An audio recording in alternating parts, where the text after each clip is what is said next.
If you're a Merrill voter, your polling location may be different than in years past. The T.B. Scott Library, which you can see here, and the Prairie River School Middle School will be unavailable for voting on November 3rd. So voters in Merrill Districts 3 and 6 will instead be voting at the Bierman Building at the Merrill Festival grounds. For anyone, be sure to double check where your polling place is. Speaking of voting, the U.S. Supreme Court sided 5-3 with Wisconsin Republicans to only count ballots that are received on or before Election Day.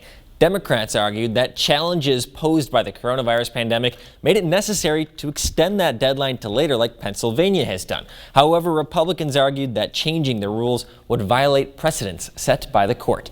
So anyone at this point, turn in your absentee ballots into a ballot box or directly to your clerk if you can to make sure your ballot gets in on time.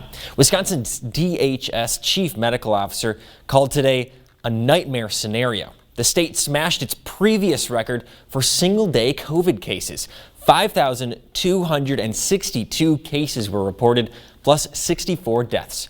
In Forest County, there were 7 new cases. Now, we usually don't get other local results until just before our 5 o'clock show here, so stay tuned for that this evening. Rhinelander native Gavin Schinke got the surprise of a lifetime Saturday afternoon, a vintage renovated car. Shortly after turning 16, Schinke bought this 1986 car and began working on it, but after starting his restoration project, he became sick. Since August, Schinke has stayed at American Family Children's Hospital in Madison.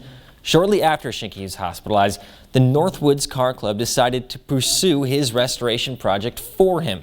On Saturday, the car club presented him with an updated car.